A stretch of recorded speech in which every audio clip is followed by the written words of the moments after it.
Bienvenue au JLM Podcast. Mon invité aujourd'hui, il s'appelle Sly Chappell. Peut-être que vous le connaissez. Si vous ne le connaissez pas, moi, je suis très impressionné de savoir que c'est l'ex-producteur de Samantha Fox. Comment ça va, Sly? Hey, ça va très, très bien. Merci, Julien, de l'invitation. Ça fait plaisir, mon homme. T'es beaucoup plus que l'ex-producteur de Samantha Fox. Ça, c'est sûr et certain. Il y a beaucoup de facettes à ton personnage et à la personne que tu es devenue dans la vie. Mais j'aimerais ça commencer par le début, parce que ça, c'est vraiment le début de ta carrière. Tu as 18 ans. En fait, je suis un petit peu plus vieux que ça, mais j'ai 30 ans d'expérience dans le domaine musical. C'est sûr que j'ai fait mes preuves avant ça. Je devais être au début de la vingtaine pour Samantha Fox, qui était une de mes idoles. Oui. Dans les années 80, qui avait un poster de Samantha Fox. Hein? Pas mal toute la jante masculine. Écoute, comme on avait déjà dit, elle a comme, je sais pas moi, 50 millions d'albums vendus, mais 110 millions de posters vendus. Et ça, on en voit beaucoup en tournée quand on fait des spectacles, des calendriers, des posters autographiés. Moi, là, je te le dis, là, je ne sais pas pourquoi Touch Me, c'est venu me chercher comme Wake Me Up Before You Go Go, comme Prince, mais Touch Me. Et puis, c'était dans mon éveil en même temps. Ouais. Fait que j'avais les posters là, sur le plafond, man, sur le plafond. Ben, ça a marqué toute une génération. Les années 80 ont été marquées par Samantha Fox. Moi, j'avais une idole du nom de Madonna. C'était vraiment ma numéro 1. Puis je pense qu'en deuxième position ou troisième, là, parce qu'il y avait Cyndi Lauper aussi que j'admirais. Et puis, plusieurs années après, j'en revenais pas d'être devant elle à négocier un contrat et finalement avoir travaillé plusieurs années avec elle. C'est un grand rêve qui s'est réalisé. Mais ça doit. Mais comment? Souvent, quand on parle de visualisation, hein, on parle de... Il y a de quoi qui vient nous chercher. Il y a un éclair de génie, il y a une épiphanie, il y a comme un eureka. Toi, t'as entendu... Touch me now. Et est-ce que là, ça fait... Moi, je pars dans mon char, je m'en vais la rejoindre, puis je lui demande d'être gérant. Pas du tout, pas du producteur. tout. Je pense que quand Touch Me est sorti, je devais avoir 12 ans. OK.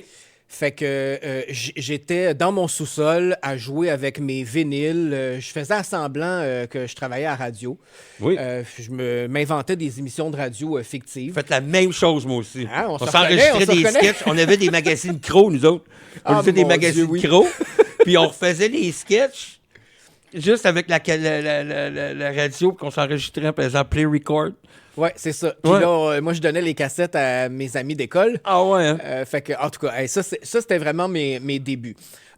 Par la suite, ben là, les années sont passées. C'est vraiment au début des années 2000 où le déclic s'est fait parce que en tant que producteur, en tant que propriétaire de ma maison de disques, j'allais à tous les ans en France à un marché de la musique qu'on appelle le Midem. Donc là, le Midem, tous les producteurs vont là pour échanger leur musique. On achète, on vend, on se rassemble là. Tous les pays sont là. OK, bon, ben juste avant Samantha Fox, comment t'as fait pour devenir... avoir un label? T'avais-tu un label? J'avais un label, oui, quand je suis parti en France. Oui, ça, j'ai débuté ça il y a en 2004. Mais comment on fait? Comment t'as fait pour t'immiscer là-dedans, de dire, OK, là, moi... Là, si toutes tes questions sont comme ça, là, je vais souvent te dire, je le sais pas. Parce que... C'est bon, c'est correct que tu le saches pas. Parce que je me suis toujours laissé guider par mon intuition. J'ai le goût de faire ça, ben je vais faire ça. Fait que c'est vraiment une succession de ça, ma carrière, bon, ben, ma vie. Le premier domino, ça a été quoi? Ben, c'est mon cousin. C'est mon cousin Éric Lachapelle, qui était une grande vedette de la radio en Estrie. Travaillait pour Énergie. À ce moment-là, c'était pas Énergie encore, c'était Simo 106,1. Ouais, je connais bien. C'était Radio Mutuelle, la bannière. Oui. Et bon, là, j'avais une dizaine d'années à peu près, puis moi, j'allais le voir travailler.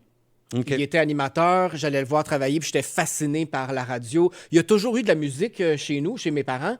Alors, ça m'intéressait déjà. Mais là, de voir mon cousin animer, gagner sa vie en faisant ça... C'est fascinant. C'est fascinant, ouais. T'es assis, tu écoutes de la musique, tu parles un peu. C'est ça. Fais deux tracks de coke à la console. C'est les années 80, c'est les années 80. Pas moi, mais à la radio, dans ce temps-là, c'était pas mal. Oh, j'en ai entendu des vertes, des pommures. Mais c'est ça. Donc, tu vois ça, tout est comme, ben, wow. Moi, et toi, tu es humoriste, donc tu as peut-être su à l'époque, à Simo, à Magog, Sherbrooke, c'était vraiment une station où on dirait que tout le monde commençait là pour faire leur école. Fait que moi, j'ai connu très jeune Stéphane Rousseau parce qu'il a commencé en faisant de la radio là-bas. moi, j'avais commencé dans l'Outaouais, à Gatineau, à Énergie aussi. Mais c'était pas Énergie, c'était c'est Radio-Énergie, c'est KTF 104.1. C'est ça. Ben, mon cousin a travaillé là pendant 1 an au départ, fait que vous êtes peut-être croisés. Peut-être qu'on s'est croisés. Mais en tout cas, tout ça pour dire qu'il y a eu beaucoup de musique dans ma famille. Moi, je voulais être comme mon cousin. Mon cousin a une des voix les plus radiophoniques que j'ai jamais entendues de ma vie. Hey. Fait que quand j'étais jeune, exactement, là, j'essayais de l'imiter, mais j'avais une petite voix qui muait pas encore. Là, puis je forçais ma voix, puis j'étais comme, un jour, je vais avoir une grosse voix de radio. Fait que ça a parti là. Après ça, j'ai touché un peu à tout. J'ai fait de la radio à Granby, parce que je suis natif de Granby. J'ai fait des danses dans des écoles, dans des clubs. Par la suite, j'ai travaillé dans un 14-18. J'ai été DJ aussi, DJ animateur. Et c'est vraiment une succession de tout ce qui touche l'industrie de la musique. Mais à un moment donné, je me rendais compte que j'avais beaucoup, beaucoup de créativité en moi. J'inventais des concepts et ça me plaisait beaucoup, ça.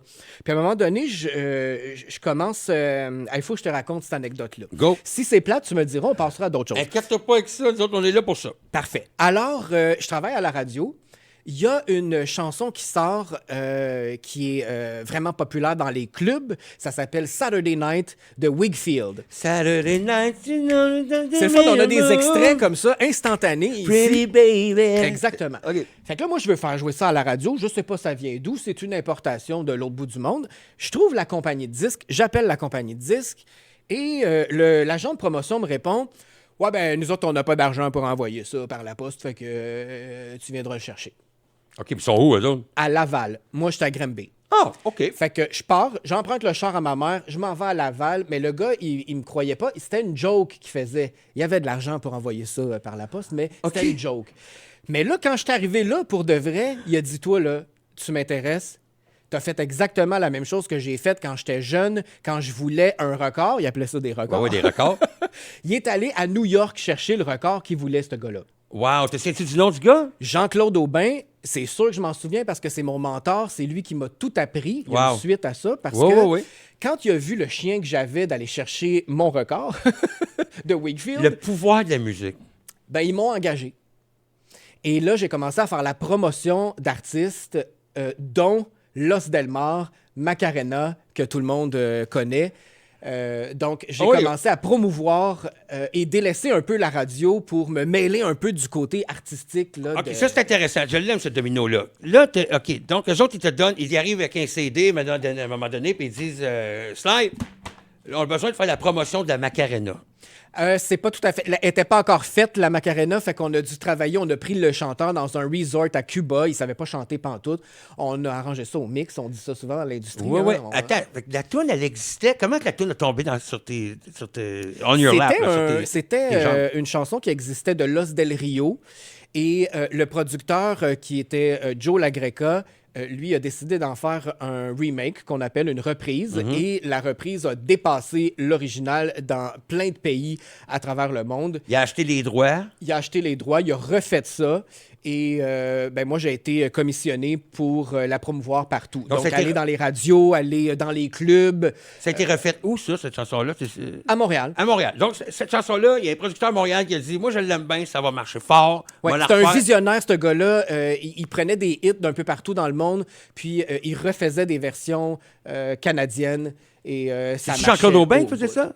Jean-Claude travaillait pour M. LaGreca. M. LaGreca, c'est ça. OK. Ouais. Et Jean-Claude, vu qu'il voyait mon dynamisme, tout ça, puis il a dit, ben, veux-tu faire partie de l'équipe? On va te mettre sur la route, on va aller ensemble dans les clubs, promouvoir toute une série de hits, là, parce que j'ai pas juste fait Macarena. C'est ça que je voulais savoir. Après ça, on va tomber dans les autres chansons. Mais étant donné que c'est le premier domino, c'est intéressant de savoir que là, ils disent, OK, tu passes la route avec ce tune-là.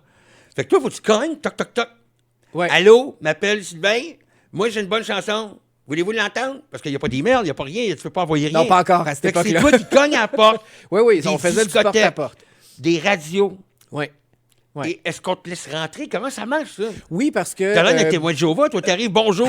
C'est pas une Bible que t'as. Heureusement, c'est j'ai la commencé Macarena. très, très fort parce que c'était une compagnie de disques déjà établie, puis j'étais pas seul. Il y avait Jean-Claude qui était là, qui me présentait. Lui, c'était comme si il m'ouvrait les portes. OK. Donc, j'ai vraiment commencé très, très fort. Mais pour la Macarena, ça a été difficile parce que c'était en espagnol. Ça marchait pas vraiment. Ça marchait dans d'autres pays, mais pas encore ici. OK. Donc, on a eu beaucoup, beaucoup de refus. Et à un moment donné, je me rappelle d'un événement particulier où on était à CKMF, Énergie maintenant, sur Papineau, coin René Lévesque. Ouais. Et on avait pris un petit pick-up, un camion, on avait mis le chanteur avec les danseuses dans la boîte du pick-up. On a paralysé le coin de Papineau et René Lévesque. Et on jouait la Macarena en boucle, jusqu'à temps que quelqu'un d'Énergie descende, disant on va l'embarquer, votre maudite toune. Je pense que les frères Tadros ont essayé de vous copier après, par exemple. Ah, ça se peut, ça se peut. C'est le genre de stunt que les frères Tadros faisaient, ça. On a inspiré Ils beaucoup de chantent monde. en avant d'un billboard. C'est ça. Ce qui est bon d'avoir l'initiative, d'ailleurs. Mais fait que ça a joué. Fait que l'idée, c'était que ça passe à Montréal. Qui a eu cette idée-là de faire jouer ça 24 heures sur 24? C'est toute notre équipe. Là. On faisait Des stunts. du brainstorm pour essayer de trouver des techniques de promotion. Puis j'ai appris beaucoup. Moi, c'était l'école, là, l'école Jean-Claude Aubin. C'est vraiment mon mentor qui m'a tout montré puis qui a ouvert des portes pour moi. Mais quand on refuse la chanson à plusieurs reprises, est-ce qu'à un moment donné, on se dit, elle est peut-être pas bonne, la toune? Ou est-ce qu'on se dit non, il faut bûcher parce qu'on est certain que ça va marcher? Ça peut arriver à force d'acharnement à un moment donné, s'il n'y a pas de lueur d'espoir, peut-être qu'on révise nos goûts ou en tout cas notre tir, mais c'est pas arrivé. J'ai dû me battre pendant des mois pour certaines chansons, mais je suis toujours arrivé. Tu sais, tout le monde trouvait ça ridicule aussi, Saturday Night de Wakefield. Là, Ouais. Fait que à force de persévérance, à un moment donné, faut pas oublier que c'est le public qui décide, hein? Mais comment se rendre au public, ça, c'est une autre affaire. La Macarena, on l'a vraiment imposé en allant dans les discothèques le soir et on offrait le groupe gratuitement. Donc, ceux qui avaient fait la chanson en studio, qui l'avaient repris à Montréal, venaient la faire live. Gratuitement dans les Et donc, discothèques. Montrait la danse. Puis à un moment donné, c'est devenu contagieux. Les gens embarquaient. Puis là, nous, on avait plus de munitions pour dire aux gens, « Hey, le public aime ça. Laissez-la l'entendre une couple de fois. Puis si ça marche pas, mais essayez. » Et finalement, à force d'essayer, c'est rendu le hit. Aujourd'hui, il n'y a pas un party sans la Macarena. Non, effectivement. Ça, puis « Come on, everybody! » Ah ben ça aussi, mais c'est une autre époque. C'est une autre époque, mais ça reste qu'il y a des affaires qui nous restent dans la tête des fois de mariage. Mais, donc, ça, là, t'apprends, toi, à aller à des places, puis te dire, cette chanson-là est bonne, let's go. Puis là, les radios t'appellent après ça, puis ils disent, vous aviez raison, monsieur. Ou ils disent, oui, ça a marché, le monde ils nous disent appelle. moins ça, là, souvent, là, parce que, bon, ça affecte leur ego, là. Mais comment on est payé pour ça? Comment l'argent rentre par les droits d'auteur? Parce qu'il faut payer ceux qui ont fait la chanson originalement. À cette époque-là, moi, je faisais que la promotion, donc je me mêlais pas vraiment du côté financier. Moi, j'avais ma paye d'agent de promotion, puis j'avais mes commissions quand je bookais des spectacles dans les discothèques. Parce qu'après la passe gratuite, là, c'était tellement en demande qu'on chargeait des prix de fou pour... on a fait La Ronde avec Ricky D. On a fait tellement de gros spectacles avec des milliers de personnes. Canada's Wonderland aussi à Toronto.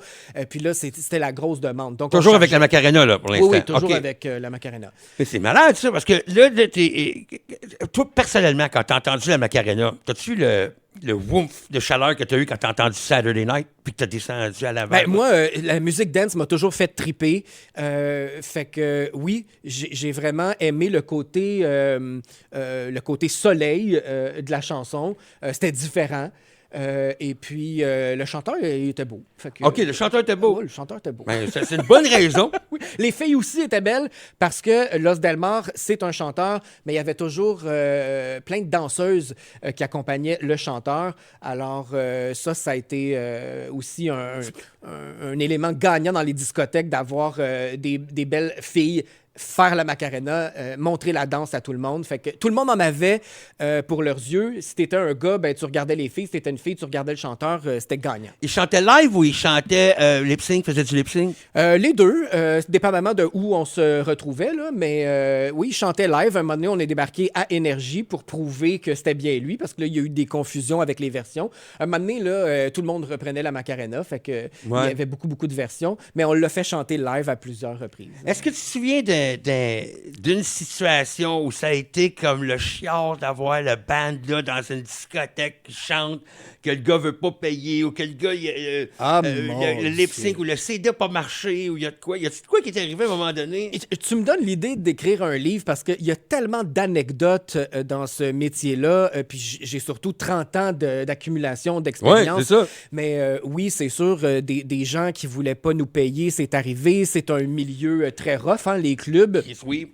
Mais moi, avec mon 110 livres mouillé, j'ai jamais eu peur de personne. Je leur disais, si tu me payes pas, je vais rester ici jusqu'à temps que j'aille ma paye. Là. Je m'ostinais avec les gens. Puis il y a même un gars, un moment donné, il m'a dit, hey, parle pas trop fort, là, c'est un gars de la mafia, lui.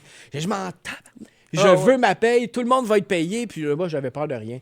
Mais je me sentais aussi bien accompagné, j'avais une bonne équipe, puis je savais que j'offrais de la qualité.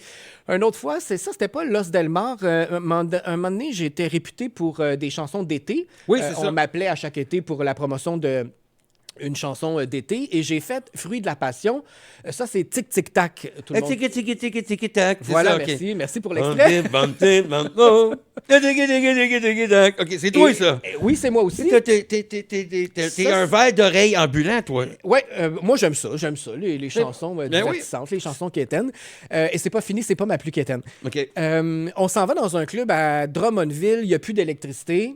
Là, la propriétaire, un petit peu... Ginette, là, je ne veux pas insulter les Ginettes, mais en tout cas, elle dit, ben vous pourriez faire le show avec un boombox.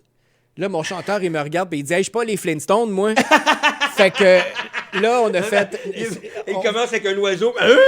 Non, mais c'est ça. Là, c'était quand même un groupe réputé et très populaire. Il n'était pas question qu'on performe avec un jukebox, mais on a entendu de toutes les sortes. Ouais. Ça a été, vraiment... J'ai déjà manqué de gaz en m'en allant sur la route. Avec 3 danseuses avec des effeuilleuses. Oui, exactement. Avec des plumes Oh, de paix mon qui sortent Dieu. de la Jetta. Louisa Pepe, une des chanteuses les plus précieuses que j'ai sur mon étiquette de disque. Elle est d'origine italienne, considérée comme une reine de la nuit. C'est fini le spectacle. On est à Montréal, au centre-ville. On s'en revient. On se fait arrêter par la police. Mais Louisa, elle est très, très, très extravagante. Perruque, gros maquillage, gros talons. On se fait arrêter par la police. La police dit vous arrivez d'où, madame? Elle a dit de travailler. Là, je fais comment? C'est peut-être pas la bonne réponse. Ils vont penser qu'on arrive de Saint-Laurent, Sainte-Catherine. Je suis une reine de la nuit. Ça, c'est une fille de joie, madame. Alors là, les questions se sont bousculées. Hein? C'est quoi votre travail? Tout ça. Alors, oui. Louisa chantait. C'était quoi la chanson? My Heart Goes Boom, c'est son plus gros succès qui a été connu dans plein de pays. Oui. La di la La la la la la la la la. Des fois, moi, je m'emporte. Refrain mémorable, c'est sûr, j'ai travaillé là-dessus.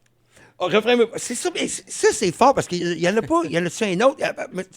Moi, si je peux juste mettre un autre nom qui pourrait être parallèle à toi, ce serait Dan Desnoyers. Tu sais, Dan Desnoyers, il y a comme 50 numéro 1 aux mondiaux. Qui a été mon pire ennemi à un moment donné. Ah, pas vrai? Parce que j'ai travaillé 25 ans de temps avec... disons son compétiteur, MC Mario. Ah, OK. Fait que lui, il se levait la nuit pour m'haïr. Mais à un moment donné, c'est passé, là, cette époque-là. Et puis, on s'est recroisés dans des clubs, des événements, puis on s'est salués. Mais il y avait une compétition très féroce entre ces deux-là. MC Mario qui a vendu 3 millions d'albums au Canada. Écoute, j'étais en show à Saint-Jérôme à un moment donné, puis Dan Desnoyers, il est là, on soupe ensemble. Il raconte ses affaires, puis tout. Puis encore, comme je te parle là, je suis là, oh my God! Puis là, oui, t'as le tourne, puis c'est vrai, c'est toi, puis tout ça. Et là, je prends une coupe de bière, je fais mon numéro, après ça, lui, il embarque, il fait danser le monde, je reste encore là, je danse, puis je l'écoute parce que j'apprécie son travail beaucoup. Puis à la fin, on est dans la loge, puis je fais, all right, salut Mario. Oh mon Je l'ai Dieu! appelé Mario. Tu l'as appelé ouais. Mario. Hey, la Il m'a pire plus jamais in- répondu. Après ça, je l'ai invité Ben, au je podcast. comprends. Il me parle plus. Je comprends. Je suis là, j'étais tellement gêné. Ah non, la j'étais- compétition est très, très, très dure parce qu'on s'entend, le Québec, c'est petit, c'est un petit marché, donc la compétition était très, très, très féroce. Mais c'est fort parce que c'est quand tu disais des numéros 1, c'était pas juste au Québec, là. Ces numéros-là que tu faisais la promotion. Moi, j'ai eu la chance de travailler avec des artistes internationaux. Il n'y avait rien de trop grand. Quand j'étais petit, j'avais des rendez-vous à Montréal parce que j'avais des allergies. Fait que mon dermatologue était à Montréal. J'étais dans la dizaine d'années, là. Et mes parents faisaient le voyage. Moi, j'étais assis en arrière, puis j'avais les yeux grands ouverts quand on arrivait à Montréal. Puis j'ai dit, même à cette époque-là, un jour, je vais habiter à Montréal. Quand j'ai habité à Montréal, j'ai dit, un jour, je vais habiter à New York ou à Paris, mais en tout cas, moi, j'aimais les grandes villes, Ouais. les gros défis aussi. Donc, j'ai eu la chance de travailler avec des artistes internationaux parce que j'avais des idées de grandeur. Donc, j'ai travaillé aussi avec Crystal Waters. Ben oui, Crystal Water, c'est. Valérie, la, la, la, Valérie, la, la. Voilà. François Pérusse avait repris la toune. Oui, que j'y ai fait entendre d'ailleurs, mais elle n'a pas trouvé ça drôle. Ben non, ben, elle parle pas français. Non, mais je pense qu'elle savait que c'était pour se moquer d'elle, là, Ok. dans le ton et tout ça. Alors, ça, c'est la tune que tout le monde déteste ou que tout le monde aime. Là, c'est, Quand ça part, c'est impossible. Comment expliquer le pied qui part tout seul? C'est une fréquence. C'est ça, c'est une fréquence qui passe Et à travers nous autres. As-tu 2 secondes pour l'histoire de tout ça? Parce que c'est formidable. J'aimerais beaucoup. Tu sais, ça, c'est une femme qui travaillait pour le gouvernement aux États-Unis.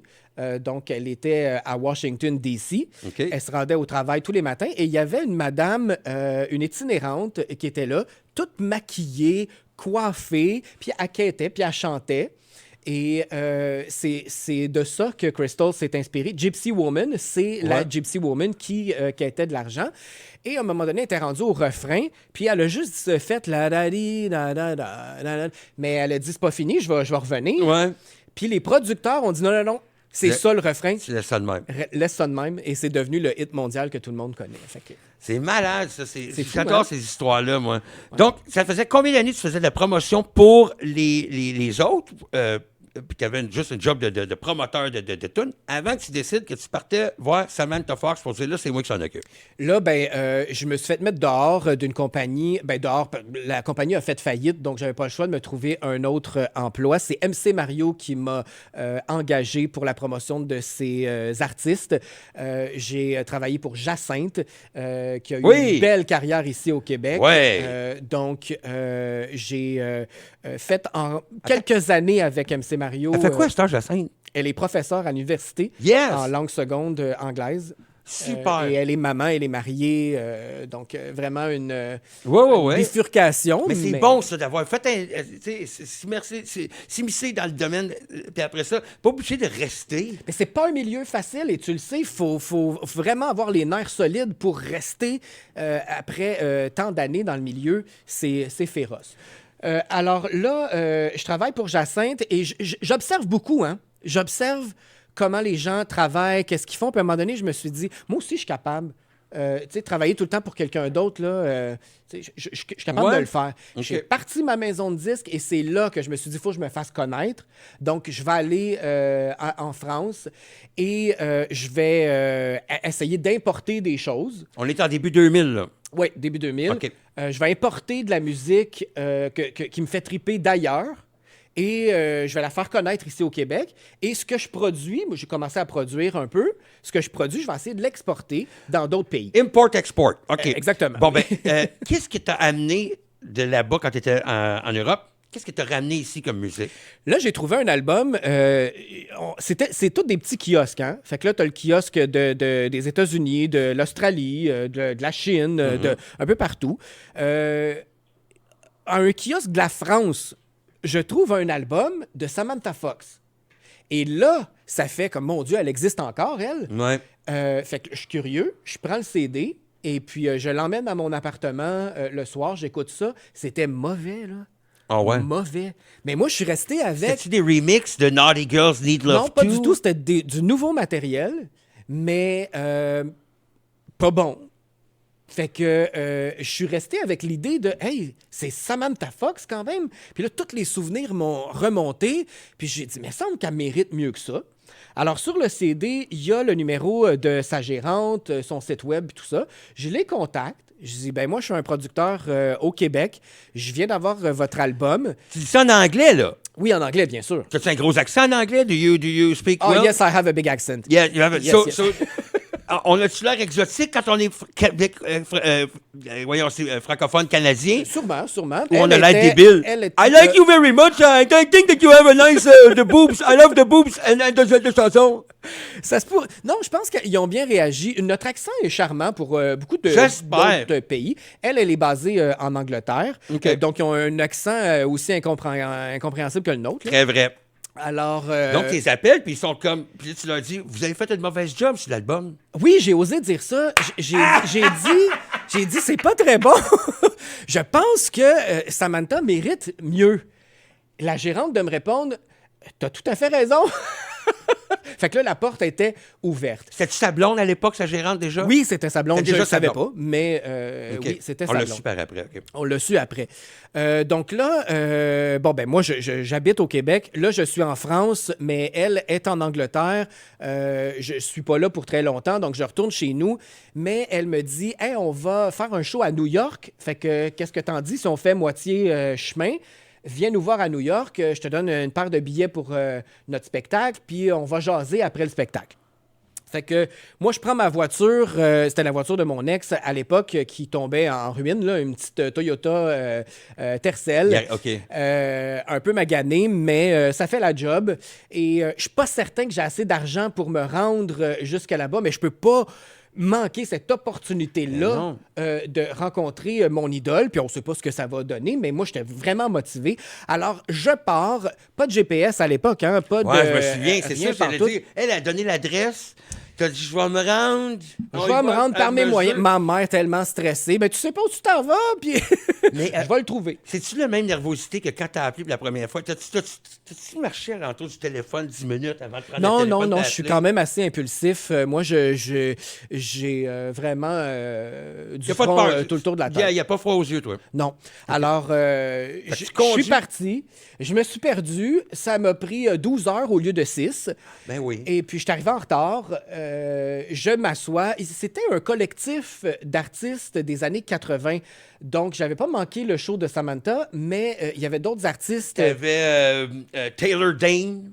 Non, cette fois-ci, et ça, c'est très, très étrange parce qu'on était aux États-Unis, il y avait Desireless, celle qui chante Voyage, voyage. OK, oh wow. Et là, je suis entouré d'Américains, puis tous les Américains chantent Voyage, voyage. Puis là, je fais comme, ah, c'est magique, ça. Pas de barrière pour la langue. Il y avait Rick Astley, Tiffany, Debbie Gibson. Of course. Alors, c'est un beau party. Finalement, le show de Samantha commence, ça va mal, problème de son. En tout cas, c'est pas le meilleur. Juste elle, en plus? Juste elle. On sait pas pourquoi. Et bon, à sentir quand même assez bien, mais la gérante me dit ça va aller à demain pour la rencontrer. Elle est vraiment pas de bonne humeur. C'est sûr, man. Là, moi, je dis, ben, c'est parce que je me suis rendu ici de peine et de misère. J'ai pas d'argent pour me louer une chambre d'hôtel. Fait que j'ai dormi dans mon char. Ma bière m'a coûté 42 $. Genre, oui, c'est à peu près ça. US. J'ai dormi dans mon char.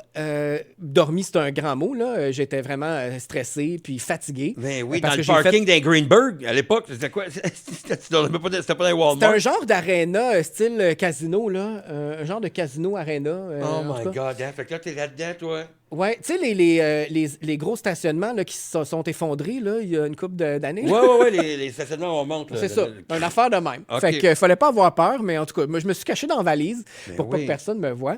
Et puis, le matin, je suis rentré dans l'hôtel, je me suis rafraîchi un peu pour faire comme si rien n'était. Ben oui, tout. Et je me suis rendu à la chambre de Samantha qui m'accueille les bras ouverts. On se fait un gros câlin, puis elle dit tout de suite, je sais pas t'es qui, mais je veux travailler avec toi. J'ai dit, attends une minute, je me suis même pas présenté. Ben oui, écoute, elle avait faim, là. Je pense que sa Elle gérante avait l'avait faim. préparé, puis on a échangé aussi sur ma vision de la rockstar qu'elle était dans les années 80. Puis moi, j'avais dit, je veux y redonner ses lettres de noblesse. Ben oui. Je veux y donner quelque chose que...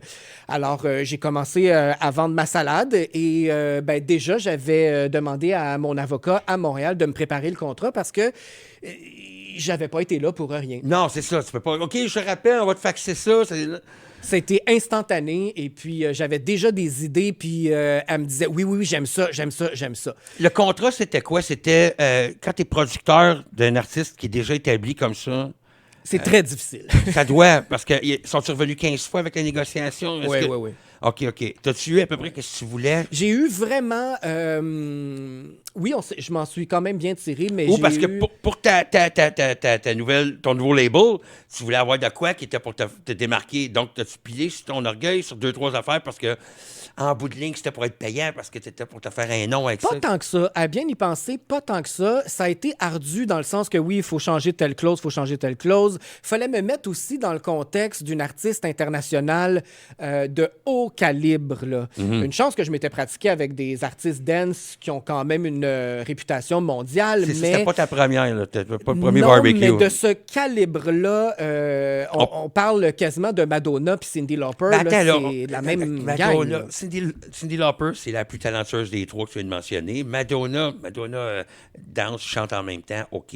Mais Samantha Fox, lip sync, elle chantait-tu pour vrai? Oui, elle a chanté pour vrai. Elle est meilleure qu'elle était avant, Ah mais oui? je dirais que Samantha Fox, c'était plus une entertainer. Elle était réputée pour la grosse poitrine. Hein. C'est ce que tout le monde Et jeans courts. mentionnait. Ben oui. Ouais, quand même un look intéressant. Le côte de cuir avec les studs, puis Le les visage, jeans. beau visage. Oui, c'était quand même une belle fille. Belle femme. Ouais. Et des hits, parce qu'on parle de Touch Me tout le temps, Ouais, mais il y a eu d'autres grosses chansons. I Wanna Have Some Fun. I Wanna Have Some Fun. Naughty Girls Need Love Too. Aussi. Elle a repris I Only Wanna Be With You. Ouais, ça, des c'est un Bay cover. City Rollers, je me souviens bien. Ouais. Ouais, elle a repris Satisfaction. Elle a repris ça aussi. Elle a repris cette chanson-là des Rolling Stones, oui. Oui. Mais c'est beaucoup plus que Touch Me. Puis les gens l'ont constaté quand on a fait Star Academy. Oui, c'est Pour ça, son je vais en retour. arriver là aussi, justement. Pour son retour, moi, je voulais montrer l'ampleur de la carrière de Samantha. Fait qu'ils nous ont laissé faire un medley. T'as appelé Julie, toi? Comment ça marchait, ça? J'ai-tu appelé Julie? Je pense que c'est un recherchiste de Julie à l'époque que je connaissais bien. Jean-Pierre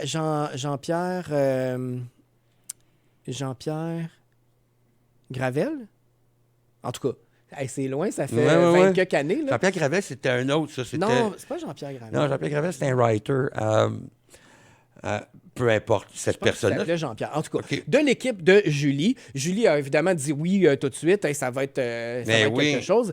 Et on a battu des records. Il y a eu 3 millions de personnes qui ont vu le retour de Samantha Fox. Il faut dire que ça faisait 15 ans qu'elle n'avait pas fait une télévision canadienne. Ah, c'était un beau stunt. C'était un beau stunt. Ouais, ça, Fait que toi, c'était mon test. Là. La voulez-vous, Samantha Fox? Ben, j'ai eu la réponse. Ça, c'était super. T'as dû être content?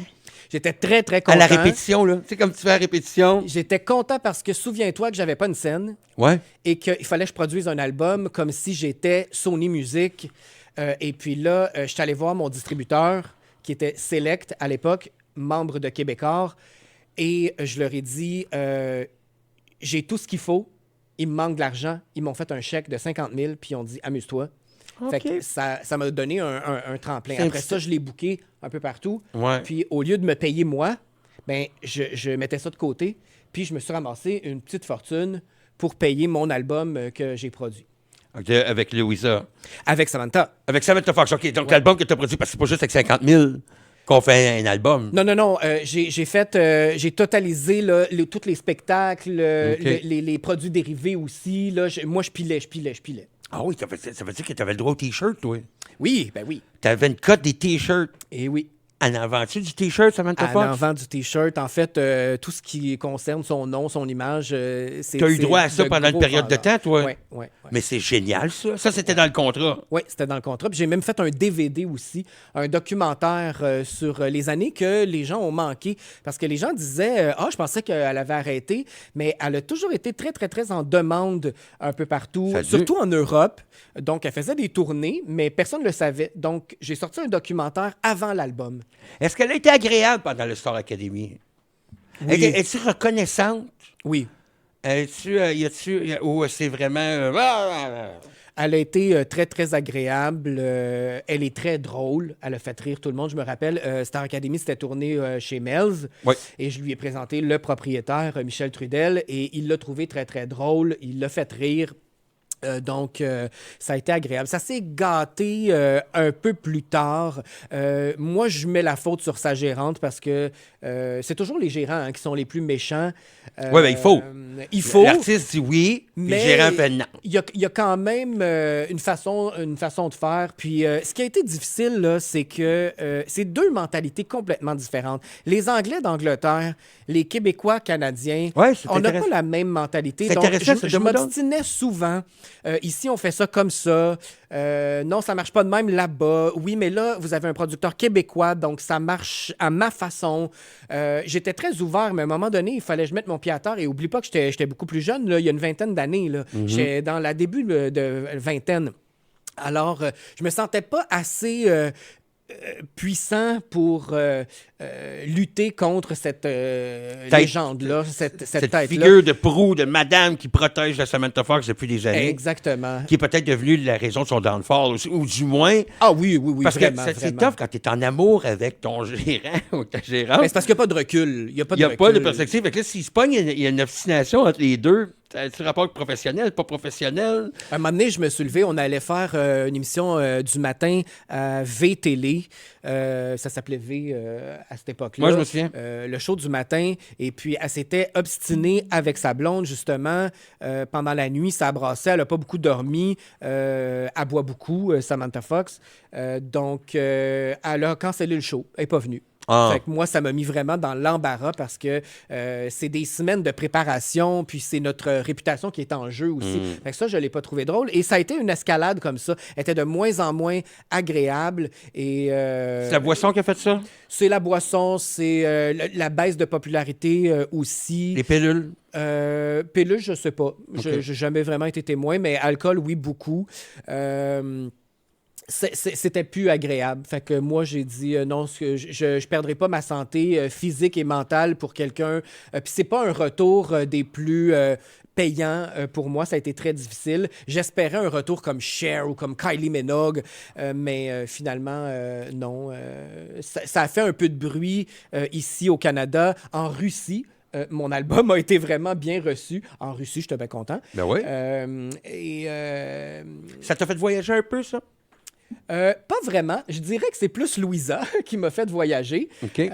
Parce que j'ai vendu plus d'albums de Louisa que de Samantha Fox. OK, C'est curieux, hein, intéressant, ça. mais ouais.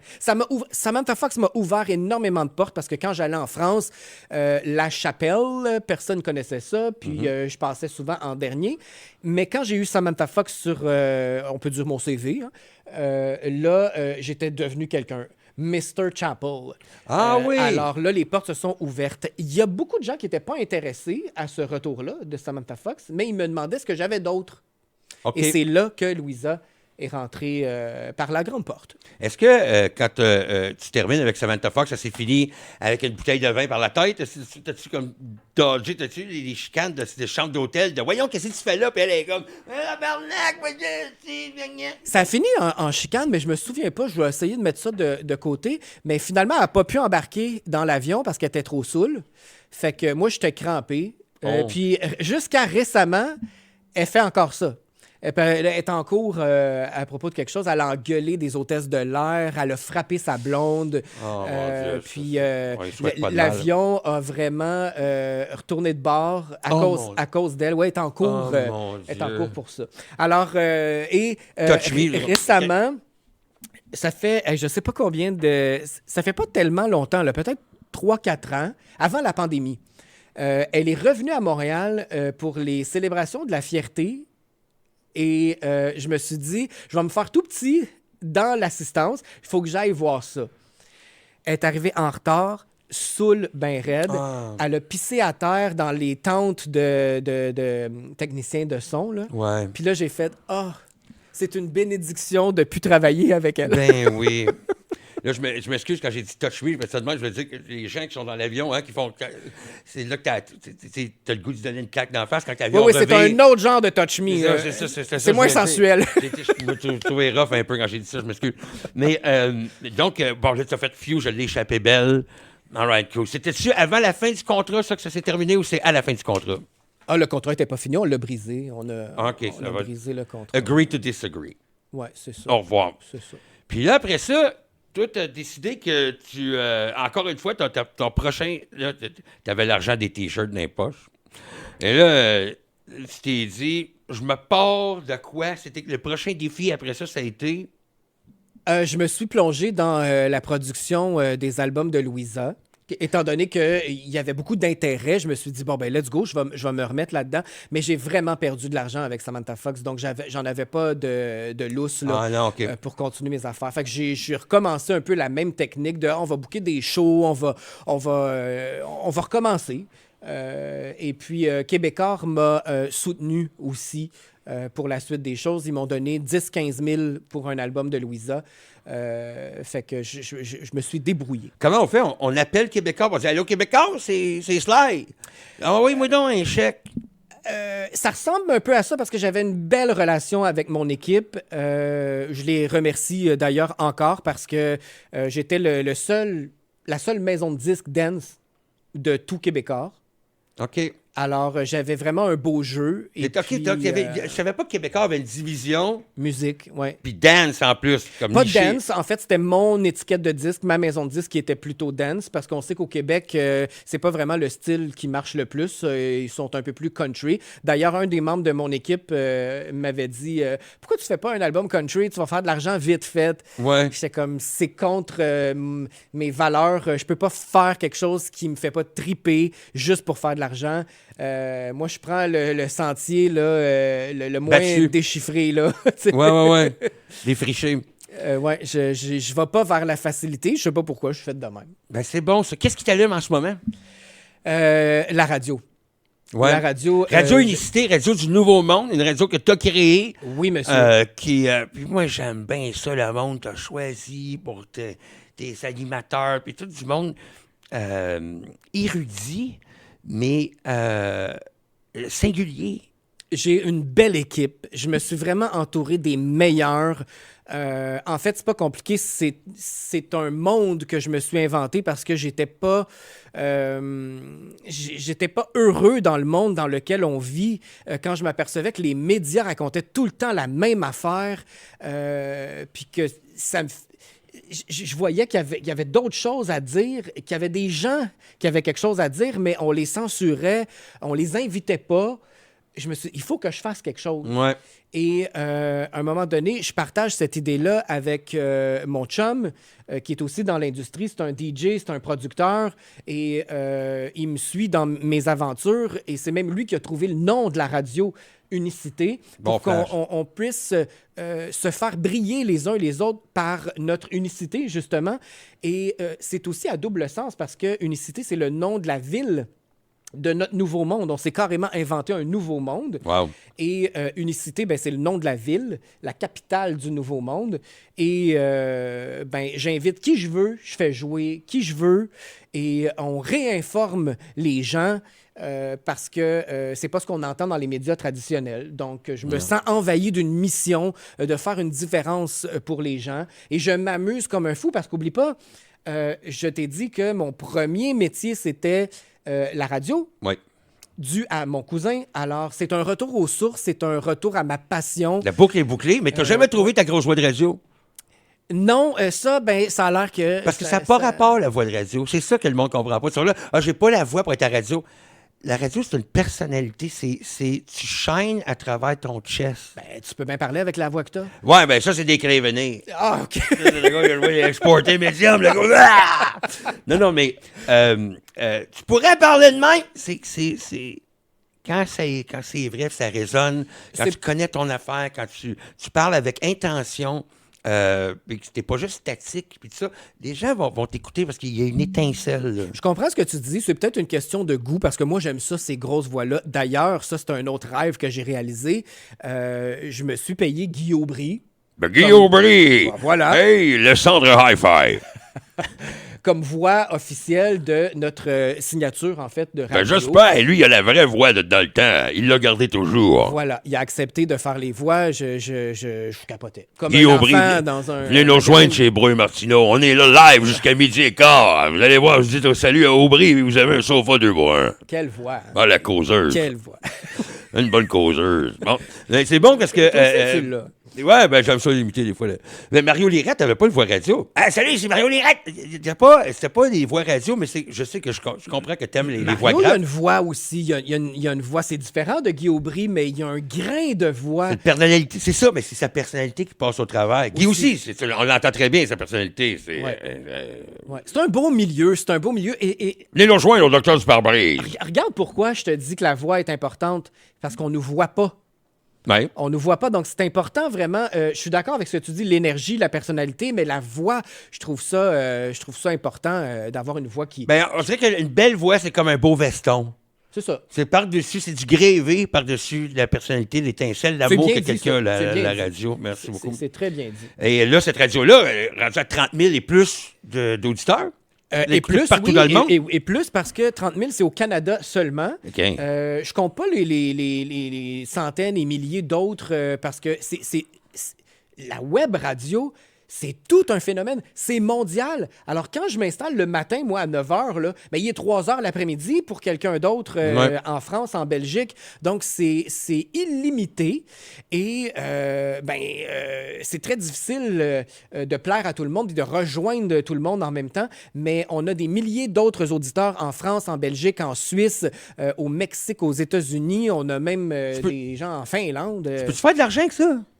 As-tu des pubs? Y a-tu de la pub? Comment ça fonctionne? On commence à avoir de la pub, des annonceurs. Évidemment, tu sais, si tu annonces la cantine du coin puis que tu es en France, ben, tu t'en sacres un peu de la cantine du coin. Tu as besoin de quelque chose d'assez universel, j'imagine, comme le plus comme possible. produit. Comme un de nos partenaires principaux, c'est Gaïa, qui est un peu le Netflix de la spiritualité. Ah, pour vrai? Vous avez... Gaïa fait des annonces chez nous à Radio Unicité. Super. C'est toi qui as appelé? Oui, parce que j'adore moi, Gaïa. J'adore écouter Greg Braden. Contenu. Ah, le contenu est écœurant. C'est une chose de Stéphanos. Joe Dispenza, qui est là. C'est vraiment merveilleux. Puis ça fait partie de la mission de la radio aussi, d'élever les consciences, d'apporter des solutions, de dire ce que les autres ne disent pas nécessairement, qui est censuré, qui est caché. Alors, on est très, très, très heureux de les avoir avec nous. Et puis ça, c'est mondial. On peut écouter Gaïa de partout dans le monde. Oui, c'est incroyable, Gaïa. J'adore. C'est quoi, toi, qui viens te chercher? C'est quoi les sujets qui viennent te chercher dans le sens que comme t'as parti ta radio parce que t'étais insurgé un peu contre ce qui se disait pas partout. C'est quoi que tu veux dire? C'est quoi ton message? J'imagine que c'est assez large comme question là, que je viens de te dire. Il y a plusieurs sujets. Mais ce serait quoi, toi, le message que tu aimerais envoyer au monde là, qui passerait à travers ta radio? Ça se résume de façon très simple par le nom de la radio. C'est de rester unique. De ne pas avoir peur de notre unicité, de faire ce qu'on veut dans la vie. Je trouve qu'on est de plus en plus contrôlé, on est de plus en plus mis dans des cases, et ça, je suis allergique à ça. Oui, les labels, c'est vrai. Je déteste ça.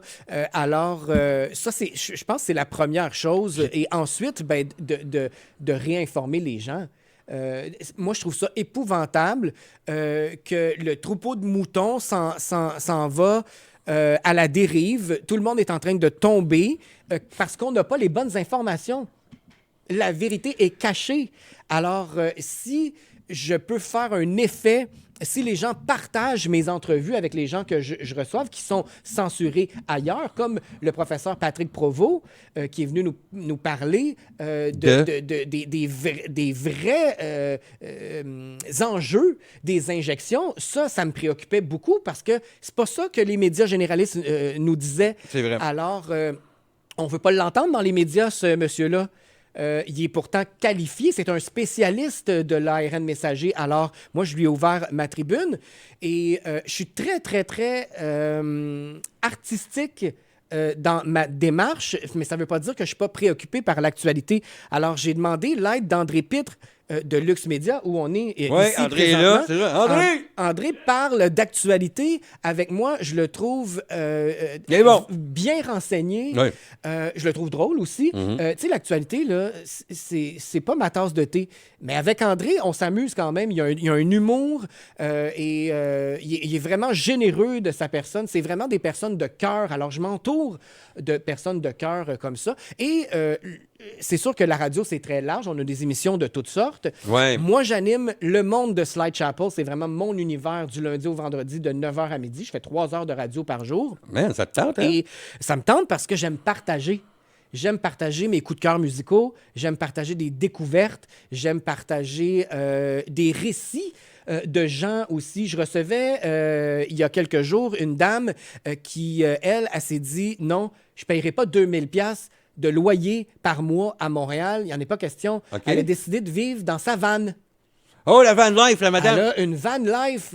Alors moi, j'ai trouvé ça inspirant, fascinant. Je l'ai invité pour nous parler de sa van life, comment on fait pour sacrer tout ça là puis aller vivre dans sa vanne. C'est la simplicité volontaire, là, faut le dire. Puis toi, tu as le droit de parler entre les tunes. T'as pas juste... Parce que la radio, il y a un carcan. Hein, il y a des pubs. Puis là, ben, il faut que les gens parlent par-dessus l'introduction de la chanson. Puis là, des fois, ils ont juste 30 secondes aux 15 minutes pour parler. Ça. Toi, tu peux parler quand tu veux. Il y a pas un rhythm dans ta radio? C'est ma radio. Je fais ce que je veux, mais je suis formé par les grosses radios comme Énergie, etc. Alors, j'ai un peu copié leur format parce que c'est une recette gagnante à la radio. Exactement. Il faut savoir doser. Si on parle trop, on perd des auditeurs. Oui. S'il y a trop d'annonces, on perd des auditeurs aussi. Si on parle trop longtemps pendant une chanson, on se fait dire « t'as ferme dessus, je veux l'entendre, la chanson. » on respecte la chanson. C'est ça. Donc, j'essaye vraiment de m'en tenir à ce que j'ai appris et je pense que je fais une job très professionnelle selon ce que j'ai appris à faire. Il y a une fille qui m'a fait bien rire. Elle écoute ma radio pour la première fois puis elle dit « Hey, c'est comme un vrai poste! » Fait que je l'ai pris comme c'est un excellent compliment. Oui. Parce que c'est pas facile pour les gens. Moi, quand je faisais la radio, je le savais comment... Tu sais, c'est un geste très minime dans la voiture d'appuyer longtemps sur le chiffre, de voir la radio flasher, de faire touc, touc, touc, de changer de station de radio pour l'avoir à une autre station, puis de repaiser dessus. C'est très simple. Mais personne ne va le faire. Ouais. C'est tough de faire changer quelqu'un d'un poste de radio dans son champ. Là, à web, c'est le fun. Alexa, mets-moi ça, ça part, t'es correct. Oui, mais il y a beaucoup d'éducation qu'il faut faire aux gens parce que radio sur le web, ça s'écoute comment? Il y a une application, on va sur Internet. Oui, mais là, si je suis sur la route, ça va prendre toutes mes données, blablabla. Ça prend presque pas de données. Mais bref, il y a beaucoup d'éducation à faire parce que la web radio n'est pas encore bien installée. Moi, je trouve que c'est la radio du futur. Oui. Les FM perdent constamment. Oui. Moi, je pense que c'est le futur de la radio. Alors, c'est mon nouveau projet, mon nouveau dada. J'ai pas délaissé mes autres activités. Hein. J'ai encore une maison de disques. Je produis encore de la musique. Je me renouvelle constamment. Comme mon idole Madonna, je me renouvelle sans cesse. Tant que tu ne te retrouves pas à 75 ans, tout nu en dessous du lit, ça fait pas des Instagram. Non, ça ne fait pas partie de mes plans. Enlève-toi en dessous du lit. Mais elle est en forme pareil. Elle est en forme, j'ai vu son show récemment. Il y a des jeunes artistes qui ne sont pas capables de faire ça. Mais écoute, elle a l'air... Il y a un Star Trek à un moment donné où est-ce que... Le gars, il se fait comme la poudre. C'est des filtres, ça, mon cher. C'est des filtres. Il faut l'avoir en personne pour voir que c'était exagéré. Je pensais que c'était... Non. Ça pend un peu ici. En personne, tu peux pas tricher. Hein? Non, c'est ça. Fait qu'elle utilise beaucoup de filtres. Elle joue avec ça. Mais c'est de l'art, hein? C'est l'art de faire parler. C'est du marketing. Elle l'utilise. Elle fait parler. Oui.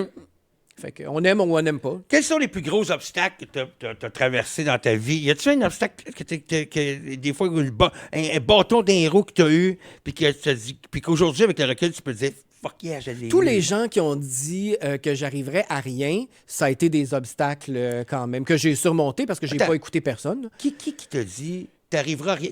Y a-tu une conversation quelque part, t'as un souper, t'es en train de manger, puis tu dis, hey, ça, toi, t'arriveras à rien. Je vais pas mettre de nom Qui dit ça? parce que de toute façon, je m'en rappelle presque plus. Mais quand j'ai voulu signer Samantha Fox, il y en a plein dans mon milieu qui ont dit, ben voyons, tu rêves en couleur. T'as dit ça au t'arriveras monde? Jamais. T'as dit ça au monde, je Ben vais oui. aller la signer. Oui. Ben oui, j'étais fier, j'étais excité. Quand t'avais eu le meeting. Oui, quand c'était OK, officiel. quand c'était là, réglé, que- OK. oui, oui. Parce que souvent, quand on dit nos rêves au monde, les gens ont tendance à dépend à mettre qui. une boîte. Ça Ouais. dépend à qui, mais dans le milieu, j'ai quand même des amis. Là, je m'aperçois après des années que finalement, c'était pas tant des amis, c'était des gens qui gravitaient alentour pour Ouais. essayer d'avoir quelque chose. En fond, on connaît ça dans Des l'industrie, hang-around. c'est ça. Alors, il y en a très peu qui sont restés à mes côtés aujourd'hui. Et tous ces gens-là, je les ai, ça affecte un peu, mais moi, je me suis pas laissé atteindre par ça. Si je vis un petit découragement, le lendemain, moi, c'est déjà passé. Là. C'est quoi la mesure du succès pour toi? C'est quoi avoir du succès? C'est à la persévérance. Moi, je pense que tant que tu persévères, c'est ça le succès. Il y a des gens qui disent « Ah, toi, ton album de Samantha Fox, c'est un flop. » Non. Il m'a ouvert plein de portes, il m'a fait connaître, il a fait que quelqu'un qui m'ignorait m'a finalement écouté. C'est qui disait ça? Je pense que c'est Mandela qui disait il n'y a pas d'échec dans sa vie. Soit j'apprends une leçon, ou soit je gagne, soit j'apprends une leçon. Oui, c'est En tout ça. cas, Ouais, je m'excuse à M. Mandela. Non, mais paix à c'est son bon. Je âme. pense qu'il avait dit aussi fuck yeah. Ah, il a-tu dit Mandela, ça il avait aussi? dit ça, c'est très. Ou c'est Félix Leclerc, des fois je me mélange entre les deux. Ah, Félix, il est un peu trop québécois pour fuck yeah. T'es certain? On vérifiera. On regardera ça sur Google. Le web, je sais pas comment ça marche. Moi. Mais dans le fond, c'est que tu sais, des fois, quand tu vas dire au monde ce que je veux faire, des fois, puis ils vont dire, OK, blablabla. Toi, ça te drive, ça. Toi, c'est quelque chose qui va te driver. Puis après ça, comment tu mesures? Parce que c'est vrai que dans nos fails, on apprend 5 choses. Hein? Moi, ça a toujours été ça. Un fail, j'ai appris 5 à faire. C'est pas faut vrai s'en que. servir. Écoute, ça sert certain que j'ai appris plus dans mes fails que j'ai appris dans mes victoires. Mes victoires, j'ai appris de je l'ai bien fait, ça a bien été. Tandis que dans un fail, c'est fait ça, j'aurais dû penser à ça. Ça, que j'ai pas fait ça de même. Regardons ça comme j'avais pas vu venir. Puis là, on apprend plein de choses, tu sais. Ouais. Quand tu arrives avec. Après ça, y a-t-il une formule pour le succès? C'est juste de persévérer. Ça veut dire que c'est un chemin personnel, le succès. C'est pas... Les gens ont tendance à vouloir le mesurer à travers les C'est très yeux des autres. personnel, le succès, parce que avoir du succès pour un ne veut pas dire la même chose pour l'autre. Exact. Moi, j'ai été invité à un mariage d'un millionnaire et c'est le mariage le plus triste que j'ai jamais vu. Ah ouais, hein? Fait que je me dis, il y a bien beau avoir du succès ou sa définition du succès, mais c'est pas nécessairement la mienne. Moi, j'aime mieux focusser sur les vraies valeurs, les vraies affaires, plutôt que où j'ai perdu un contrat un moment donné parce que ma voiture n'était pas assez extravagante. J'avais un petit accent Hyundai. C'était pas assez impressionnant, ça. J'ai pas eu le contrat. Ah ouais, hein? C'est un contrat de quoi? Je me souviens plus. Non. Parce que je l'ai pas eu. Non, c'est ça, on met ça de côté dans ce Je temps-là. l'ai pas eu. Mais ça m'avait frappé. Je me suis dit, ah ouais. Les fois d'après, je me stationnais à l'autre coin de rue pour pas que les gens voient ma voiture. Mais ça n'a pas duré longtemps. Je me suis dit, ben voyons, je me laisserai pas définir par le genre de voiture que j'ai. C'est drôle, ça, parce que pendant longtemps, j'ai conduit une Ford Focus 2001, moi. Écoute, je l'ai conduit ça jusqu'à 485 000 km. Là. Puis j'avais la rouille dans le bas des portes, classique Ford Focus. Puis je me souviens d'arriver des... Puis là, je voulais la garder jusqu'à la fin. Je voulais me rendre jusqu'à 500 000, moi. Puis je me souviens que plus ma carrière allait, plus j'étais rendu à des étapes un petit peu plus hautes. Puis que là, je me parquer à côté de Louis-José. Puis parquer à côté de Rachid Badouri, qui sont avec... Le Hummer. La porte à l'ouvre de même, tu sais. Puis moi, Star Trek. Avec 2 verres de McDo qui tombent. Mais après ça, ben... c'est pas grave parce que les gens sont Okay, debout. on s'entend-tu que t'es pas mal plus drôle que ben du monde qui ont plus d'argent? C'est subjectif. Hein, l'humour, c'est les gens rient comme ils rient. Mais effectivement, les gens rient bien. Puis, en tout cas, les gars sont pros. Puis, le succès, c'est quoi? C'est-tu le standing ovation ou c'est le chèque? Moi, c'est le sentiment d'être accompli. Moi, la journée où je me lève puis je me sens pas accompli, c'est là que je vais considérer un échec, là. Fait que pré-cornflakes, tu te sens pas accompli, puis après tes cornflakes, tu vois que ça va bien. Là, je veux qu'on parle un petit peu de ce que en avant de toi. Là, t'as amené des affaires, t'as dit, moi, ça me représente. Ça, c'est le monde de Slide Chapel. Tu veux c'est quand même drôle parce que ça commence par Scooby-Doo. Ben oui, parce que j'ai un cœur d'enfant. Ça, faut pas l'oublier. Mon cœur d'enfant est présent dans tout ce que je fais. Et c'était mon idole, ça, dans ma jeunesse. Scooby-Doo? Scooby-Doo. J'ai vraiment aimé ça. Et puis, j'ai toujours aimé les chiens aussi.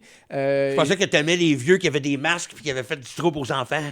Non, mais j'aimais le fait qu'il soit démasqué, justement. Okay, l'équipe de Scooby-Doo, là, moi, c'est toujours ça. C'était « Oh, c'est le vieux propriétaire! » Oui. Hey, c'est fascinant, ça. Ça a marqué vraiment mon enfance. Fait que mon Scooby-Doo me suit partout. Ensuite, t'as deux mains.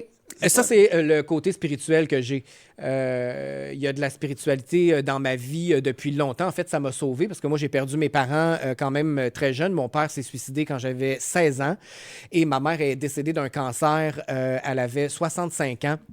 Alors, ça a été une façon pour moi de donner un sens à la vie, la spiritualité. J'ai fait des cours de croissance personnelle, de développement personnel qui m'ont vraiment sauvé la vie. Ah oui, hein? Alors ça, c'est présent partout. Même dans mes entrevues, je reçois des gens qui ont un parcours spirituel, une démarche spirituelle qui peut faire du bien à d'autres personnes. Ça, c'est une mission. C'est important. Je suis d'accord avec ce que tu dis, mais c'est quand même drôle que le parcours spirituel de chaque personne que j'ai rencontré dans ma vie commence toujours par une cassure, par quelque chose qui a été brisé. Ben, c'est un point... La mort de ton père, parce que sinon, on passe dans la vie, on marche, on jase, on va souper chez des gens. Il n'y a rien vraiment qui nous amène à avoir une réflexion de...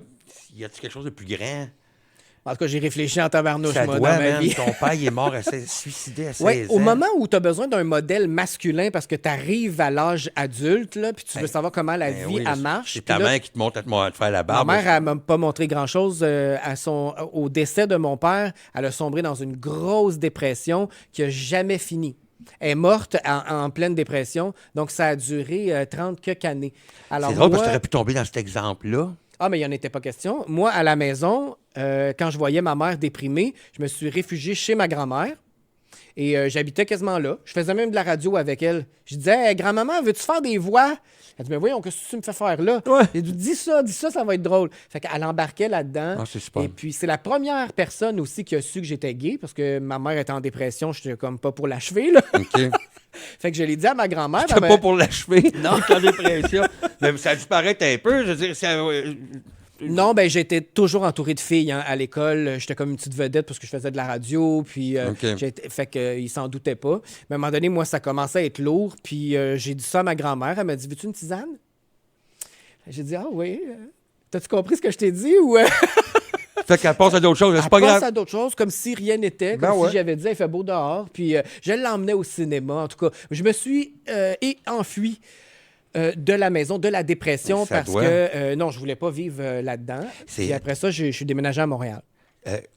La nouvelle... Comment tu as eu la nouvelle que ton père s'est suicidé? Ma mère se séparait. Donc... moi, j'étais supposé aller avec ma mère habiter à Magog, d'où elle vient. Et mon frère restait avec mon père à la maison. Mais mon père, il a dit, prends les deux enfants, j'ai besoin de réfléchir. En arrivant là, le lendemain, c'est ma grand-mère qui a reçu un appel pour dire qu'elle avait retrouvé mon père décédé dans son pick-up, dans un champ à Bromont. Fait que c'est comme ça, par téléphone, qu'on a su la nouvelle. Et là, s'ensuit une adolescence. L'adolescence, la quête de mon modèle masculin. Comment tu fais pour garder ton Scooby-Doo interne? Une chance qui était là. Ben, je me suis réfugié, je pense. Ouais. Avec tout ce que je trouvais qui m'alimentait, j'allais vers ça. J'écoutais de la musique, j'allais voir mon cousin travailler. Le power de la musique. La musique, c'est toute ma vie. Ça m'a sauvé. Ben oui. Ben oui, Parce que c'est une thérapie. Mais c'est incroyable parce que tu écoutes la musique. Moi, je me souviens, moi, je vais toujours le raconter, ça. La musique, quand on est jeune, puis ça nous fait voyager, puis on voit. Moi, j'ai vu toute ma vie à écouter les Beatles dans l'auto en m'en allant à Repentigny, mon père Hawkesbury à Repentigny. J'ai vu tout. J'étais sur la scène, j'étais pour être avec une chanteuse, que j'étais pour être drôle, que j'étais pour jouer de la guitare, que j'étais pour faire des concerts, que j'étais pour être devant 25 000 personnes. J'ai tout vu quand j'étais grâce à la musique. Ouais. C'était-tu la même chose, toi aussi? Est-ce que tu as vu ta vie dans la musique ou t'écoutais... Ben, je connais que ça, parce que j'ai commencé tellement jeune que j'ai pas fait vraiment d'autres métiers. À un moment donné, mon père avait une station-service, un SO. Puis pour avoir un peu d'argent de poche, quand j'ai eu l'âge là, pour travailler, ben, je mettais du gaz dans les chars, je changeais l'huile. Ah oui? Mais j'ai détesté ça. Je le savais que c'était pas mon métier, mais j'ai toujours su que j'allais être dans l'industrie de la musique. C'est hot, ça. C'est tout ce que je sais Ça faire. résonne, puis ça t'a fait passer à travers. C'est fou, c'est un bon... C'était ma thérapie. Un beau catalyseur pour ensuite Vraiment, d'autres choses. vraiment. Je Bravo. sais rien faire d'autre que ça, parce que j'ai pas vraiment d'études en quoi que ce soit. Je me suis spécialisé dans mon métier avec des cours privés, mais je ne sais rien faire d'autre. Que de bien t'entourer maintenant. Que de bien m'entourer. Oui, j'essaie de... Moi, j'ai toujours dit, je rêve d'être un Québécois, mais du Nouveau Monde. Puis je suis en train de bâtir ma petite empire. Super. Il y a des bons... en tout cas, si vous n'avez pas été sur la radio Unicité, encore la radio du Nouveau Monde, allez vérifier. Il y a Mélanie Chaussé qui fait une super émission. Oui, elle nous quantique. parle du quantique, mais on parlait de la musique, c'est super important. Ben, il y a les chansons Vitamine de mai Oui. la fin de semaine, puis en soirée, elle nous offre une sélection musicale tellement appropriée pour relaxer. Fait que ça c'est vraiment drôle. C'est ma cousine, c'est une membre de la famille qui a adopté mon Nouveau Monde, puis qui participe à nos folies. Comment tu as trouvé Annabelle Boyer? Comment Annabelle Boyer, elle fait des chroniques dans ton show sur le cerveau? En fait, je recevais beaucoup de livres de Béliveau éditeur. Oui. Et Annabelle travaille pour Béliveau éditeur, mais c'est aussi une auteure accomplie. Oui. Et moi, j'ai étudié il y a plusieurs années la synergologie, l'étude là, des gestes. Oui, le langage corporel. Le langage corporel. Ouais. Alors, j'avais acheté ce livre-là il y a plusieurs années. Et c'est resté là. Donc, quand j'ai commencé une collaboration avec Béliveau, j'ai dit, ben, tu devrais venir nous parler du langage corporel. Et c'est comme ça que je l'ai connue. Donc, elle était à titre d'invitée. Et c'était tellement bien reçu qu'on a fait une suite. Puis à un moment donné, on s'est dit, ben là, pourquoi pas des chroniques? Alors, elle est rendue chroniqueuse à toutes les semaines, à tous les lundis. Le jeudi, on a une médium, la médium la plus populaire de la francophonie, Marilyn Coulombe, que tu as eu la chance de rencontrer parce qu'il est venu à notre party des fêtes. Moi, je suis allé au party de Noël, moi. J'ai eu du fun au bout. J'ai dansé avec les médiums. Oui. Ça c'était le fun, tu sais, voir les gens dans un autre contexte que du sérieux à la radio. Marilyn Coulombe est extraordinaire. On parle de l'intuition avec elle, de développer notre intuition, se servir de notre intuition pour éviter les j'aurais donc dû ou je le savais, mais je me suis pas écouté. Mais c'est ça que j'aime de votre radio, c'est que il y a rien qu'on peut pas... tout ce qu'on entend, on peut s'en servir le lendemain.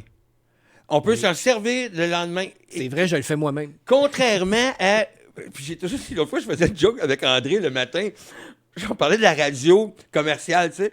Puis là, j'étais comme, oui, c'est comme la radio commerciale. Moi, j'en ai fait beaucoup. Moi, j'étais à Énergie, j'ai fait c'est quoi? J'ai fait, écoute, j'étais un de ceux-là, moi.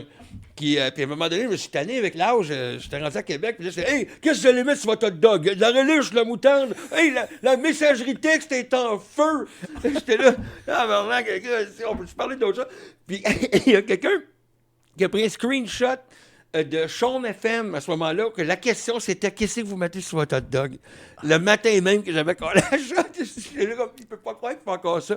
Mais j'adore Sean. Mais tout ça pour dire que quand on écoute votre radio, on peut s'en servir le lendemain d'un petit truc, de quelque chose, parce que l'intuition, c'est important de s'écouter, ça chuchote. J'essaie de servir à quelque chose parce que, tu sais, les affaires de hot dog et tout ça, là, moi, je trouve ça, tu sais, c'est drôle, là, mais c'est un peu insignifiant. Là. Ça fait pas évoluer ben non, mais c'est... Puis, hey, Ginette, moi, je mets de la mayonnaise. Tu me niaises, Ginette, la messagerie texte est en feu. Voyons, tu me niaises, dans quel monde on vit? C'est ça. Mais pour ou contre le vent? J'essaie d'éviter ça. J'essaie de... Il est-tu moins quart ou il était 45? Appelez-nous! Lâchez-moi. Qu'est-ce que j'écoute? Fait que quand j'écoute votre affaire, j'aime ça. Si on fait de la radio ensemble, il faudrait se trouver des questions vraiment pertinentes. Ah, là, ben hein? oui, ben c'est pertinent, certain. Peignez sur le côté ou dans le milieu. Appelez-nous. Hey boy! Ça, donne-nous des conseils de toupette. Fait que, ben écoute, là, t'as les mains, t'es spirituel. Il y a l'album de Samantha Fox. Louisa Pépé. Oui, et bien, évidemment, j'ai trouvé, j'ai emmené 2 des albums les plus marquants de ma carrière. Donc, Samantha Fox, Louisa Pépé. Louisa Pépé, elle est arrivée au tout début de ma carrière. C'est la première artiste que j'ai gérée. Et c'est une belle relation. Malheureusement, elle a décidé de quitter l'industrie de la musique il y a 10 ans parce qu'elle était victime d'intimidation. On la traitait de grosse, de laide, de vieille, de passée québécoise, trop italienne, de tous les noms. Puis à un moment donné, elle m'a dit « Laisse-moi tranquille ». Et je lui ai dit « OK, mais va conter ton histoire à Denis Lévesque, à TVA et à LCN avant de partir parce qu'on ne peut pas partir en silence. Il faut dénoncer ce que tu as vécu, mais aussi il faut te faire briller le plus possible parce que c'est une chanteuse dance. Puis dans le dance, on ne connaît pas vraiment les artistes. On se rappelle des chansons. Si je te dis My Heart Goes Boom, Lani Nana, tu vas dire, ben oui, je connais ça, j'ai dansé là-dessus, mais tu connais pas Louisa Pépé. On connaît pas nécessairement l'artiste. Ou comme cette femme-là de Black Box ou de... voilà. Qui chante le... voyons, Martha Wash. Martha Wash, qui a toutes les best... qui chante It's such a good vibration. C'est elle, c'est... Elle est la voix de plusieurs projets dance, mais on l'a enlevée. Des vidéoclips, on l'a enlevé des tournées pour la remplacer par des mannequins. Des mannequins. Et ça, c'est terrible. Et Louisa la cite d'ailleurs dans des entrevues qu'elle a faites avec le Journal de Montréal, entre autres, que c'est très courant dans le domaine du dance qu'on enlève les madames qui ne sont pas des standards de beauté pour que ça marche plus, pour du marketing. C'est poche, parce que dans les années 70, 80, t'avais des groupes qui étaient lettres, là, mais lettres, là. Boston. C'était lettre en esti, ça. Mais More Than a Feeling, c'est une des meilleures chansons. Ça joue encore. Ils ont révolutionné la façon d'enregistrer des albums analogues. Mick Jagger, il est bien bon, là, mais c'est pas un modèle. Hein. Mais non, il a l'air d'un drap conto. Ouais, il est frippé. Il y a qui d'autre? Toto. Les gars de Toto, 4 pieds 2, ça joue, mais ça écrivait des tunes pour Michael Jackson, puis tout ça, mais on avait le droit du talent, là, aujourd'hui, il faut que tu sois vraiment... D'ailleurs, c'est ça, quand on vit dans un monde comme aujourd'hui, c'est quoi pour ceux peut-être qui nous écoutent, puis qui voudraient être gérants, le petit gars qui nous regarde en ce moment, puis qui dit, moi, j'aimerais ça, moi... Tu sais, qui te regarde, qui dit, je suis capable, moi aussi, c'est quoi la qualité d'un bon gérant? Je vais faire ça très court, ce segment-là, parce que je déconseille à tout le monde de devenir gérant de nos jours. Les artistes ne sont plus gérables. Ils veulent faire à leur tête, sont sur les réseaux sociaux. En tout cas, moi, je ne reconnais plus mon métier. C'est impossible de travailler dans des conditions comme ça où tu essaies de négocier une primeur à quelque part, puis tu as tout été dévoilé sur ton réseau social, TikTok et compagnie. Moi, j'ai plus de travail à faire. J'ai plus il y a rien une stratégie. Moi, je me souviens, Juste pour rire, il y avait une équipe réseaux sociaux, il y avait une stratégie. Oui, il y a combien d'années? Oui, il y a 10 ans. Aujourd'hui, c'est très, très, très difficile. Je pense que les artistes même ne veulent plus de gérants. Ils veulent s'auto-gérer. Je suggère plutôt d'être un agent d'artiste, de travailler pour l'artiste. L'artiste va t'engager, puis toi, tu vas appeler les salles de spectacle, tu vas appeler les médias, Mais gérant... Moi, ça ne me tente plus, en tout cas. Je suis désolé, j'ai l'air désabusé, mais gérant d'artiste, c'est plus comme c'était. C'est plus les jeunes d'aujourd'hui ne veulent plus se faire dire quoi faire. Un gérant, là, c'est pire qu'un chum, qu'une blonde, là. Ça va. Non, peigne-toi pas de même, porte pas ça. Ils s'en sacrent de nos jours, les artistes, ils font à leur tête. Alors, j'ai plus de fun à faire ça. OK. Les deux seuls qui me restent en gérance, c'est Louisa Pépé, malgré le fait qu'elle soit hors milieu. Ses chansons font le tour du monde quand même, donc j'ai de la gérance à faire parce que ses chansons sont indémodables. Phoenix Lord, qui est non seulement mon DJ, producteur, mais aussi l'homme de ma vie. D'ailleurs, il y a une plume à quelque part. Attends, fait que là, t'es un peu comme Samantha Ça, Fox. c'est pour le... Puis Oui. sa blonde. Puis là, toi et ton chum, vous travaillez, vous avez la même affaire. Il y en a ça qui boit trop de vin. Est-ce que quelqu'un que... Mais on aime le vin les deux, fait que ça s'équilibre. Ça s'équilibre. À 9h15, vous avez les lèvres craquées mauves. Non, on est très discipliné. Il est vraiment discipliné. Puis ça, j'y ai dit depuis le départ, il faut faire vraiment une différence entre le gérant et le chum. Ça doit être tough parce que, hey, mets pas ça, mets pas chemise là, voyons donc. Ben, c'est devenu un mode de vie, c'est devenu... Il est très docile. Il est très... Ah, il écoute. OK, ben c'est bon, ça, il écoute. Il écoute puis il conduit. Mais ça va très bien. Ça va très bien. Ça fait 6 ans qu'on est ensemble en tant que couple. Ça fait 10 ans que je travaille avec lui. Donc, ça va très bien. Puis Félicitations d'avoir trouvé l'amour.